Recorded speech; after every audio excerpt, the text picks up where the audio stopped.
Miyan nakita ko ang mga trono kag nagapungko sa ila, sila nga ginhatagan sang paghukom.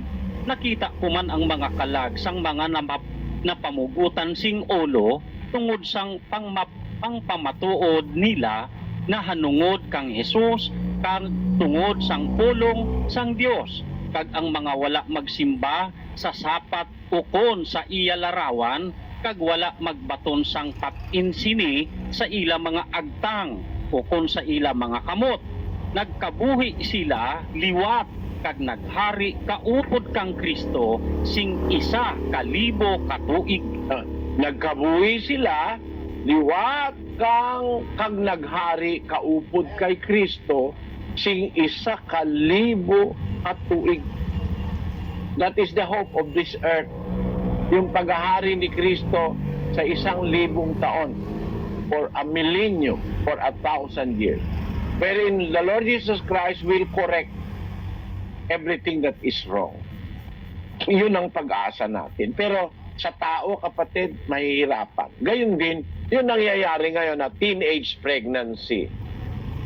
Para makontrol mo, kontrolin mo ang internet, kontrolin mo ang television, kontrolin mo ang mga eskwelahan, kontrolin mo yung... marami kang kukontrol eh. Paano mo makontrol? Kahit presidente ka, di mo makokontrol ang internet eh. Kahit presidente ka, di mo makokontrol ang internet.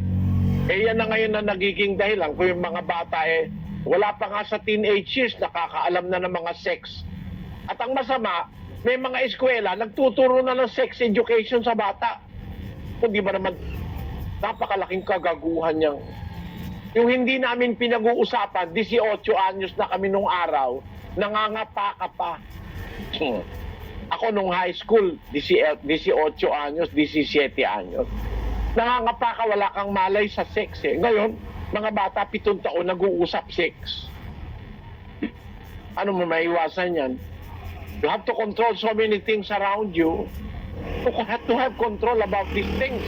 Pero ang suggestion ko na lang, kapatid na Eileen, being a member of Parents and Teachers Association, wherever you may be, yung pamilya natin, that is the basic unit of society. Let us concentrate on our families and even the immediate families of our sons and daughters. Pwede siguro, no? Pero pakikialaman mo yung mga iba pa outside the circle of the family, mahihirapan ka, kapatid. Ako nga nagtuturo ako ng aral ng Diyos, isang organisasyon na international, itong Church of God International. Mahirap mo makontrol lahat pero awa ng Diyos, dahil sa salita ng Diyos, sa amin wala kaming masyadong problema sa ganyan. May aral kaming tinusunod, ipinapasunod, na ang mga magulang, babantayan nila yung anak nila. Kung mapipigil nila agad na mag-asawa. Pagka wala pa sa edad, pinipigilan namin. Basahin natin ang aral, 7:36 ng unang Korinto, kapatid na Daniel. Ngunit kung iniisip ng sino mang lalaki na hindi siya gumagawa ng marapat sa kaniyang anak na dalaga, kung ito'y sumapit na sa kaniyang katamtamang gulang, at kung kailangan ay sundin niya ang kaniyang maibigan, hindi siya nagkakasala. Bayaang mag-asawa sila. Papabayaan mo mag-asawa yung anak mo pag sumapit na sa kanyang katamtamang gulang. Ang sabi sa Biblia, reaching the flower of her age.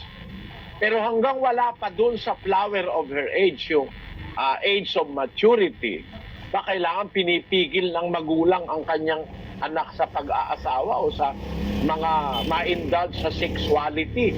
Basahin natin yung 38. Kaya nga, ang nagpapahintulot sa kaniyang anak na dalaga na mag-asawa ay gumagawa ng mabuti. At ang hindi nagpapahintulot na siya'y mag-asawa ay gumagawa ng lalong mabuti. For the meantime na kaya mo pang pigilin yung anak mo, gumagawa ka ng lalong mabuti pagka pinipigilan mo. Ngayon, kung di mo na mapipigilan, hayaan mo ng mag-asawa pagka nakalagpas na sa kanyang katamtamang gulang. Basahin natin yun, 7:38, kapatid namin. Gani, ang nagatugot nga magpamana ang iya anak nga dalaga, nagahimo sing maayo. Kag ang wala nagatugot nga magpamana, nagahimo sing labing maayo pa. Ayan, labing maayo pa, wag mo munang tugutan. Ano? Tapos, kung dumating na doon sa flower of her age, ang sabi sa 7:36, Kung ang bisan sino, nagahuna-huna nga wala siya, nagagawi sing nagakaigo, suno sa iya anak nga dalaga. Kung ini magdangat na sa iya husto nga edad, ag di kinahanglan nga manginamo ini, maghimo siya sang buot niya, magpakasal sila, hindi ini sala. ayon, hindi ini sala. Hayagan mo na yung anak mo. Pag dumating na yun sa iya husto nga edad, hindi pa naman hustong edad yun. 15 anyos, 16, 19. Miski nga sa batas, hindi pa yun, hindi pa legal age yun Under always the custody of the parents. Kaya yun po ang maipapayo ng Biblia, kapatid. Pero para pigilan natin ngayon yung maiwasan yung lumalalang teenage pregnancy on a wider scope as a nation, naku, napakahirap niyan, kapatid. Let us start with our family individually at siguro makaka-contribute tayo for the betterment of our society. Naunawa mo po yung sagot ko, kapatid na Eileen.